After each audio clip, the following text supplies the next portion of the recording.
President Trump claims that a deal is close in the Iran conflict. Nithya Raman slightly edges over Spencer Pratt and then absolutely accelerates, pushing him to third place, meaning that it is now a face-off between Bass and Raman. And the Karmelo Anthony case just got more interesting as he is sentenced.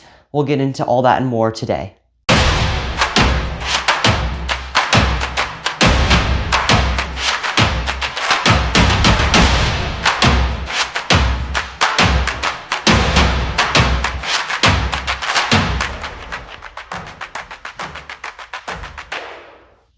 Okay, so there has been a lot of information going around specifically about the Iran conflict. And just a few days ago, President Trump did something quite astounding. He called off the strikes that were supposed to occur on Iran. Now, after weeks of strikes from the United States and after a lot of retaliation from Iran, there is now breakthroughs in negotiation. According to President Trump, he canceled the strikes and they're settled for some form of agreement, some form of ceasefire agreement as of right now. Now, this would extend hopefully to the blockade that has been affecting the global shipping of oil, because this is kind of in a dangerous position right now. The Strait of Hormuz is where a massive portion of the world's oil flows through. Something like 30% of the world's oil flows through the Strait of Hormuz on cargo ships. And now that it is enduring a blockade by the Iranian authorities, there is a lot of issue now with the supply chain. So a lot of officials have stated it's in a dangerous limbo, but I think that President Trump is pulling through on something right now. We were promised that this war, this skirmish, whatever you want to call it, would be short, and it didn't end up being quite as short as we thought it would be, but now we're getting somewhere. At least we are getting somewhere. And we're getting somewhere in another portion of the world, yet we're not getting any understanding in America. So with 99% of the votes counted in the LA mayoral race, this is what we know so far. Nithya Raman, a far leftist, radical democratic socialist, who we were told had no chance of winning because of her extremist views and positions, is now in the second spot, confirmed to face off in the general election against the incumbent mayor of Los Angeles, Karen Bass. For reference, Nithya Raman is someone who campaigned with Hassan Piker.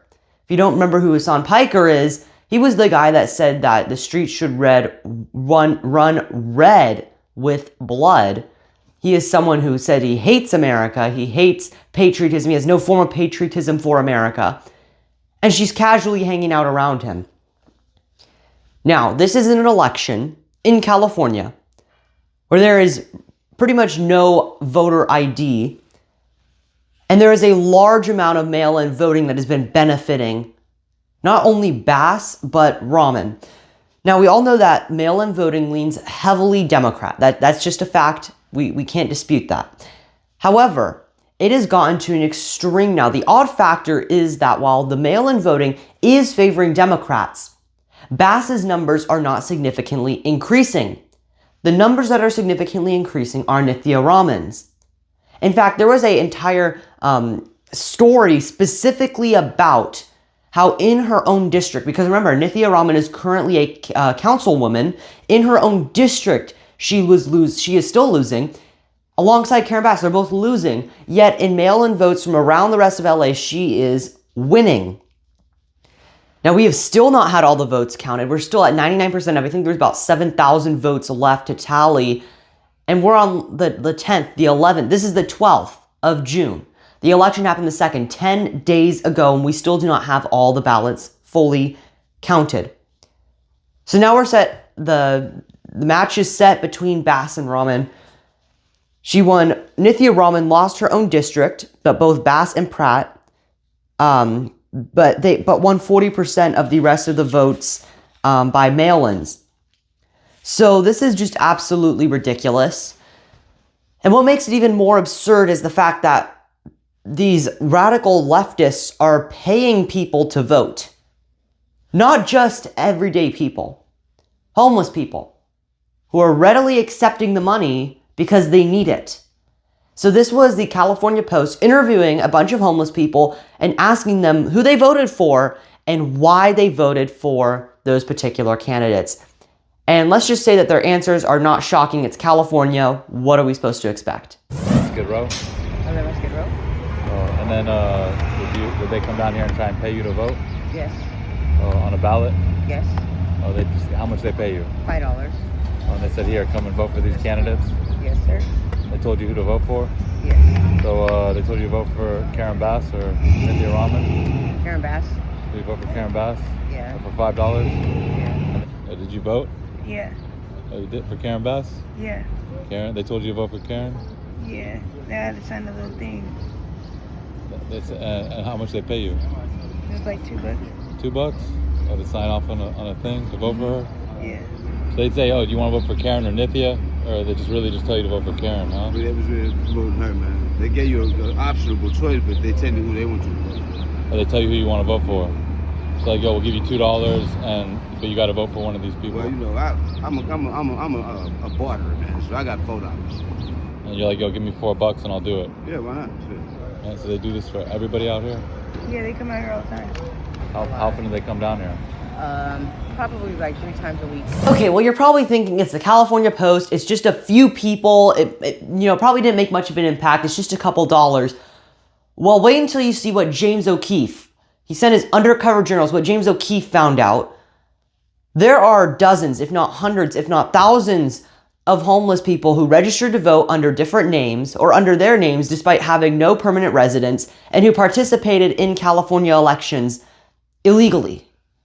This is what the scene looked like in LA. Fraudulent petitioners on Skid Row are now paying the homeless to forge names, forge addresses, and forge signatures of registered voters. So do you want to sign? Okay. The first name. I'm Joseph Albright. Okay. The first name. Joseph Albright. What are you using? Teresa. No, I'm gonna give you your address to write. Oh, okay. Follow directions. Okay, yeah. Robert. Quickly becoming a widespread scheme that can be found on almost every street corner in downtown Los Angeles. Now, this is allegedly, but there are so many people coming out that, come on, they wouldn't be lying about this. People getting paid $2, $3, $4, $5 to vote for Karen Bass or Nithya Raman. And it's absolutely absurd. This is the state of our elections in America. You know, we are typically told that America is a democracy. I disagree with that. We're a constitutional republic. But in America, we have a little bit of this and a little bit of that in our government. For example, the Supreme Court, that's more of a monarchy. Justices get to serve in good tenure, basically for life. Or, for example, a constitutional republic with the presidency, where we don't directly elect the president. Instead, we have an electoral college that ensures the majority isn't always winning all the time, because that pure democracy is the most vile form of government, according to James Madison. But no, we do have a democracy when we vote, for example, city council members, mayors, congressmen, senators, because the people directly elect them. But is it really a democracy if you are paying people to vote in the elections for a certain candidate? People who are ineligible to vote, who are going under a different name to vote, and are getting paid to do so.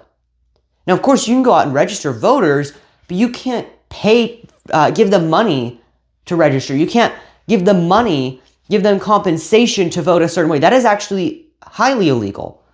That is tampering with an election. So if this is true, there should be an immediate investigation into what's going on. It's also extremely odd that there were so many ballots that came through after the election with postmarks of dates after the election. And a lot of California voters were told, oh, just write in the date. Are we going to fact check those those dates being written in? If we're still counting ballots 10 days out after the election, is it really hard for someone just to vote, sign the ballot, and put in a date that was prior to the election and throw it into the batch of ballots that are going to be counted? There should be some level of accountability. And the Save America Act was supposed to provide that level of accountability, and yet we cannot get it passed because of leaders like John Thune. Majority Leader Thune has been through a lot, including most recently these calls for the Senate Parliamentarian to be fired. So if you don't know who the Senate Parliamentarian is, this is a job that only popped up about 135 years ago, and the role is really just policy advisor. Yet after a lot of time, the current Senate Parliamentarian, Elizabeth McDonough, she has been in office. It's not elected. It is appointed at the sole discretion and pleasure of the Senate Majority Leader. She was appointed by Senator Harry Reid of Nevada during the Obama administration in 2012. So she served over a decade as the Senate Parliamentarian, and as time has gone on, she is striking different parts of bills that she doesn't like, certain parts of reconciliation budget, all this different stuff. And now, of course, senators can override that, but they tend to just go with what she says. You know who can't override that? The vice president. But it becomes very complicated. It's a lot to work on. So why don't we just fire her? Well, for some reason, Majority Leader Thune isn't firing her. He's not passing the Save America Act. It's become a whole ordeal. This is the problem. You hear me say it time and time again with Republicans. Every time we win, we surrender power. You know that the moment Democrats get into office, they appoint people like McDonough. They block passage of bills like the Save America Act. They stop what is necessary to the opposing side's agenda. And yet when Republicans win office, we go hands off the government. We let everything run as it should. For the Democrats, we let everything run as it had before. And that is a major issue. And we're seeing the consequences of it today. Okay, speaking of consequences, on April 2nd, 2025, during a Frisco ISD track meeting held at a stadium in Frisco, Texas, Karmelo Anthony, who was then 17 years old, a Centennial High School student, entered the tent area used by a rival Memorial High School team to seek shelter because it was pouring rain. Now, Austin Metcalf, who is 17 and a high school junior, a football MVP and track athlete with his twin brother Hunter, were teammates that were in that tent. Now, Karmelo Anthony sat in Austin Metcalf's seat, and witnesses say that Anthony was asked multiple times, up to 15 times, to leave the seat. It wasn't his. His tent was right nearby. He could have just walked over there. This confrontation escalated until Anthony allegedly said variations of "touch me and see what happens," or "if you want to move, move me," while reaching into his backpack. Austin Metcalf stood up, pushed and grabbed Anthony, described by some witnesses as removing him from the tent with varying levels of force, but it wasn't really anything extremely confrontational. After all, Karmelo Anthony had taken his seat. He wasn't supposed to be there. This wasn't his team. The confrontation escalated. Metcalf, who was physically larger than Anthony, started to get angry until Karmelo Anthony pulled out a knife from his backpack and stabbed Metcalf once in the chest. Metcalf would later die from the wound. He was pronounced dead at the hospital. Justice is a uniquely American thing. What is the purpose of government? The purpose of government is to protect its citizens' life, liberty, or property. But there's also another aspect that we don't talk about when it comes to justice. Justice is the role of the government. The government is supposed to protect people's life, liberty, and property. Therefore, justice is a branch of the government. Justice is something that a government is concerned with. It is the role of government to ensure that justice is played out. So what does justice look like in this situation? Karmelo Anthony is in the wrong. He murdered someone. Of course, this is a horrible situation, and I pray and hope it never happens again. But we cannot live in a society where if you sit in somebody else's seat and you provoke them, you have a right to harm them. That is not justice. Justice was served on April 2nd when he was prosecuted as an adult. And on April 14th, after pleading not guilty and asserting self-defense with an initial bond of $1 million, it was reduced to $250,000. This is April 14th of 2025. A little over a year later, on June 24th of 2025, rather, the trial took place with jury selection beginning June 1st, almost a year later, 2026. The verdict was guilty, as it should be. There is no right to murder people. Now, immediately after, what shocked the public is not this verdict. Of course, it should be guilty because you do not have a right to murder people. What shocked the public was the reaction. The reaction was this, from BLM and from Antifa: free Karmelo Anthony. And in fact, a lot of people are looking at this audio and video of a black mother asking the media what she is supposed to say to her 5 sons. Take a look. What do you want us to do? What do you want us to do at this point? What? I'm lost for words. I don't know what to do. I got 5 boys. I don't know what. I ain't got nothing to tell them no more. You can't walk away no more. Rest in peace, Trayvon Martin. Let me ask you this right now. The proper response to your 5 sons is to not sit in somebody else's seat, to not provoke them, and to not harm them. It's as simple as that. Justice is blind justice. That is what we have in America. That is why we have jury duty. That is why our judges are, in some cases, elected or appointed. That is why there is true justice, because it is blind. Justice will prevail. Truth will prevail. And the fact that we are in a system that simply accuses people of being racist if they don't like the decision that is made, where there are violent confrontations in front of courthouses because people believed that something is wrong, is sad. But it's more than sad. It is descriptive of a society that is failing.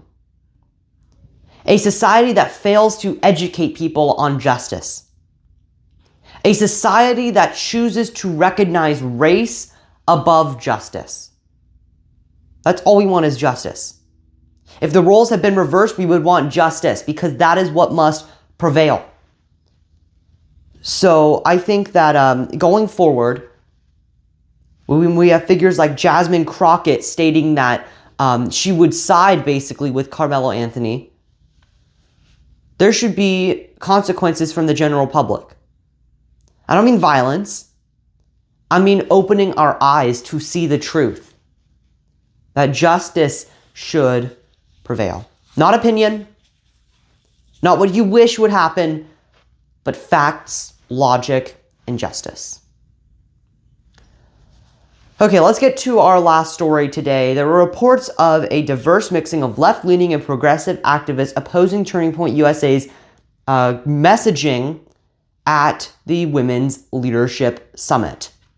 So if you don't know what the Women's Leadership Summit is, it is an opportunity for a bunch of women, it started off as the Young Women's Leadership Summit, but since there's been such an outpour of women wanting to attend this, Turning Point decided to change it to the Women's Leadership Summit.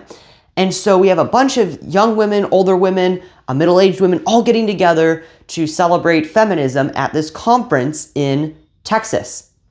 Now, this was a bunch of participants arrived during the conference and started protesting Antifa and BLM, and the scene quickly turned violent. Take a look.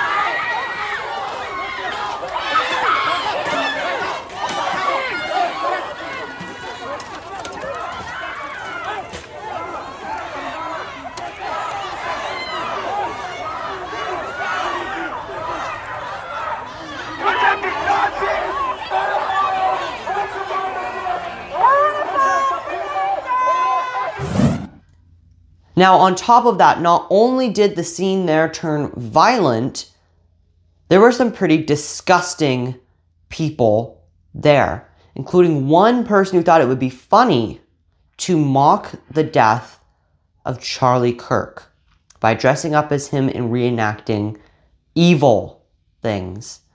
And I honestly get tears in my eyes. I literally felt sick after watching this. I wanted to throw up because this is what our society has come to. We are mocking a death. We are mocking an assassination. We are making fun of that now. Not us, the left, I should be saying.